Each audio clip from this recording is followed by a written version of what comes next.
है। जी हाँ, उमर खालिद और उनके साथ दर्जन भर से आधे दर्जन से भी ज़्यादा लोग, उनकी बेल, उनकी ज़मानत एक बार फिर रद्द कर दी गई है। जब ये फैसला आया तो कोई सरप्राइज़ हुई मुझे, ना तो कुछ ऐसा लगा कि पिछले 5 सालों में कुछ बदला है। कानून में ऐसा कहीं भी नहीं लिखा कि जो सरकार इसका विरोध ना करे, बेल का, ट्रायल अपने आप पर चलती रहे। जो आपको ऐसा लगे कि ये मुकदमा चलना चाहिए तो वो चले, जब तक उसका कोई नतीजा ना निकले, लोगों को जेल में ना रखा जाए। सिर्फ ये आधे दर्जन भर लोगों की नहीं है, उन लाखों लोगों को ये सज़ा मिल रही है जो सड़क पर आए, जिन्होंने अपने बुनियादी अधिकारों के लिए आवाज़ उठाई। मैं एनटीसीए एनआरसी प्रोटेस्ट की बात कर रही हूँ। आज देश का जो मुसलमान है और ख़ासकर वो लोग भी जो लोकतंत्र में विश्वास रखते हैं, वो बहुत ही दिल उनका टूटा हुआ है और वो जुडिशरी की तरफ एक आस की निगाह से देख रहे थे, लेकिन निराशा उन्हें हाथ लगी है। और ये मैं मानता हूँ कि एक ब्लैक स्टेन होगा हम सब पर, कि जहाँ पर आपको अपनी आवाज़ उठानी थी, जहाँ पर गणतंत्र था, जहाँ पर मीडिया नाम के वास्ते सिर्फ फ्री था, जो कुछ हो रहा था इन नौजवानों के साथ, बहुत से और लोगों के साथ, उसके खिलाफ आपने आवाज़ नहीं उठाई। नमस्कार। न कोई अपील, न कोई दलील, सिर्फ सज़ा बरकरार है। जी हाँ, उमर खालिद और उनके साथ दर्जन भर से आधे दर्जन से भी ज़्यादा लोग, उनकी बेल, उनकी ज़मानत एक बार फिर रद्द कर दी गई है। सारी अपीलें रद्द कर दी गई हैं। अब पता नहीं कब तक इन लोगों को जेल में सड़ना पड़ेगा। जो हमारे देश की जो जुडिशरी है, जो न्यायपालिका है, उस पे लगातार सवाल उठ रहे हैं पिछले 1 दशक से कि क्या वो सत्ता के आगे गुलाम हो चुकी है। हम अलग-अलग देख रहे हैं, जो सुप्रीम कोर्ट के जजेस भी हैं, वो किस तरह से वो अपने, जिसे अंग्रेज़ी में रिहैबिलिटेशन कहा जाता है, यानी कि रिटायरमेंट के बाद की जो पोज़ीशंस हैं, उनके लिए या किसी भय में या लालच में किस तरह से ये तमाम फ़ैसले हो रहे हैं। आकार पटेल जी, ये बताइए सबसे पहले तो, जो आपने ये सुना, क्या आप उम्मीद लगा के बैठे थे कि इस बार तो कम से कम उमर खालिद और उनके साथ जो अन्य लोग हैं, उनको ज़मानत मिल जाएगी? उनका ट्रायल तक शुरू नहीं हुआ है, उनसे कोई सवाल नहीं पूछा गया, उनको कोई जवाब देने का भी मौका नहीं मिला। नहीं, उम्मीद तो हर दफ़ा होती ही है, क्योंकि एक्टिविज़्म का मतलब ही ये है कि आप समझें कि रोशनी आएगी कभी, कि अ, अंधेरा जो है वो रहेगा नहीं ज़्यादातर। लेकिन जब ये फ़ैसला आया तो कोई सरप्राइज़ हुई मुझे, ना तो कुछ ऐसा लगा कि पिछले 5 सालों में कुछ बदला है। आपको ये लगा कि पिछले 5 सालों में नहीं बदला कुछ, लेकिन अब इस जो ये ज़मानत रद्द हुई है, इसे आप किस तरह से देखते हैं? अब ये मामला यहाँ से कहाँ जाएगा? और तमाम सवाल जो उठ रहे हैं, वो ये कि जुडिशरी के ऊपर सवाल उठ रहे हैं कि क्या उसका भी भगवाकरण हो चुका है? दूसरी बात यहाँ पे ये भी कही जा रही है कि तमाम लोग, ये कोई इत्तेफ़ाक नहीं है कि जिन सब की बेल रद्द हुई है, वो सब मुसलमान हैं। तो क्या इनको मुसलमान होने की सज़ा मिल रही है?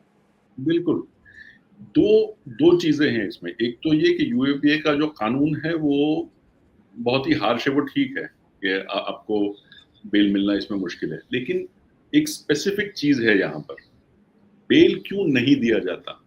बेल इसलिए नहीं दिया जाता क्योंकि सरकार इसका विरोध करती है। कानून में ऐसा कहीं भी नहीं लिखा कि जो सरकार इसका विरोध ना करे, बेल का, ट्रायल अपने आप पर चलती रहे। जो आपको ऐसा लगे कि ये मुकदमा चलना चाहिए तो वो चले, जब तक उसका कोई नतीजा ना निकले, लोगों को जेल में ना रखा जाए। ये जो है बुनियादी तौर पर 2 चीज़ों पर निर्भर है। एक तो जैसा कि मैंने कहा कि जो प्रोसिक्यूशन है सरकार की, तुषार मेहता यहाँ पर, वो बेल का विरोध ना करें, जो हर दफ़ा वो करते हैं। दूसरा ये कि हम ये चाहते हैं कि जुडिशरी में आईएफएस, आईपीएस, आईएएस को छोड़कर जो जजेस हैं, वो कोई हौसला दिखाएँ, वो कोई बहादुरी दिखाएँ और वो सरकार जो चाहती है वो ना करें। ये मुश्किल है। ऐसी जगह पर, ऐसे राज्यों में, ऐसे देशों में जहाँ पर कोई राजा हो, वहाँ पर दरबार में लोग ना कहने वाले बहुत ही कम होते हैं। और कोई गणतंत्र में, जहाँ पर एक ऑथोरिटेरियन पावर में हो, वहाँ पर बहुत ही मुश्किलात के साथ, जैसा कि हमने 75-77 में देखा, सुप्रीम कोर्ट ये मानने को नहीं तैयार थी कि भारतीयों के पास कोई फंडामेंटल राइट्स हो। तो कुछ जजेस होते हैं जो ये हौसला, ये बहादुरी दिखाते हैं और कोई रास्ता निकालते हैं, और बेल मिला है लोगों को, यही अमीनी केसों में। लेकिन दुख की बात यह है कि एज अ पीपल हमारे पास तंत्र में बहुत कम लोग हैं ऐसे। बहुत कम लोग हैं और शायद इनकी तादाद और कम होती जा रही है, क्योंकि इसकी एक बड़ी कीमत है। जैसे मैंने कहा कि भय भी है कि हमारा प्रमोशन नहीं होगा, हमारी तरक्की रोक दी जाएगी, जजों को भी और वकील भी जो जिरह कर रहे हैं, या फिर पत्रकार, ये पूरा ब्यूरोक्रेसी एक तरह से गुलामी की तरफ आगे बढ़ रही है, एक विचारधारा, एक एक सत्ता दल के सामने। लेकिन जो भारत का मुसलमान है इस वक्त वो बहुत हतोत्साहित महसूस कर रहा है आकार जी, क्योंकि ये सज़ा सिर्फ ये आधे दर्जन भर लोगों की नहीं है, उन लाखों लोगों को ये सज़ा मिल रही है जो सड़क पर आए, जिन्होंने अपने बुनियादी अधिकारों के लिए आवाज़ उठाई। मैं एनटीसीए एनआरसी प्रोटेस्ट की बात कर रही हूँ।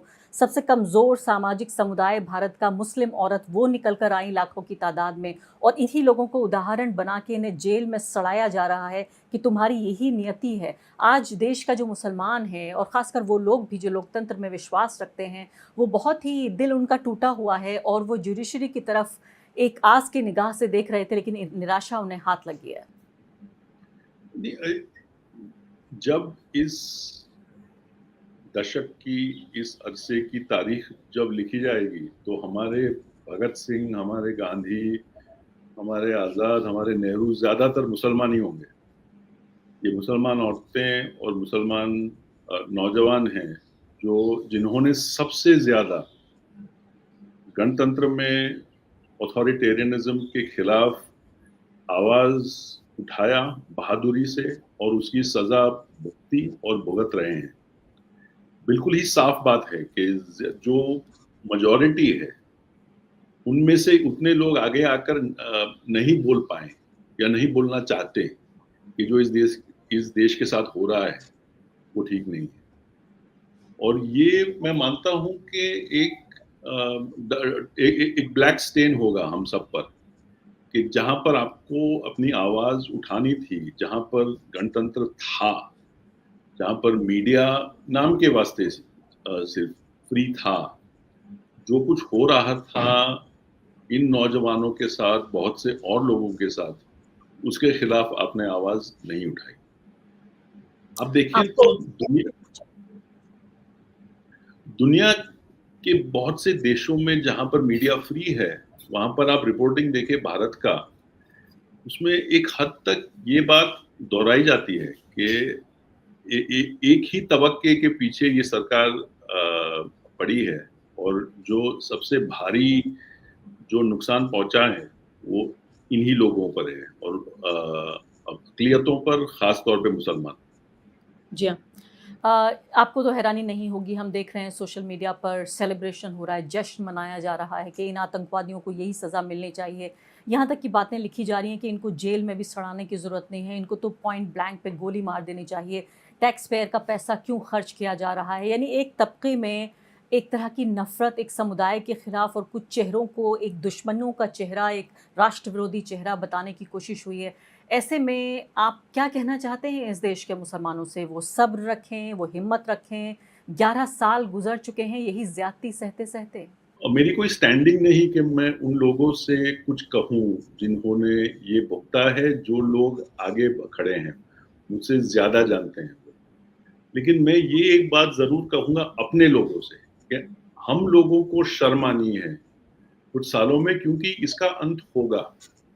आप देखें तो अपने दरवाजे के बाहर आप जाके रास्ते पे खड़े हो जाएं, तो जो जो क्रोध, जो एक भाषा का इस्तेमाल होता है हिंदू मुस्लिम, वो आपको दिखाई नहीं पड़ेगा, क्योंकि ये देश ऐसा नहीं है। ये हम पर थोपा जा रहा है ऊपर से। ये नॉर्मल और नेचुरल नहीं है, और क्योंकि ये नॉर्मल और नेचुरल नहीं है, इन लोगों के जाने के बाद जो पहले था वो लौट आएगा। लेकिन उसके लौटने पर हम सबको बहुत ही शर्मनाक महसूस होना होगा, जिन लोगों ने इसका विरोध नहीं किया उस वक्त जब ये हम पर थोपा जा रहा था। बहुत-बहुत शुक्रिया आकार पटेल जी, आपका इस बातचीत के लिए। द वायर के और वीडियोस देखने के लिए सब्सक्राइब करें और बेल आइकन पर क्लिक करें। स्वतंत्र पत्रकारिता की आर्थिक मदद करने के लिए डिस्क्रिप्शन में दिए गए लिंक पर जाएं और अपनी राशि चुनें।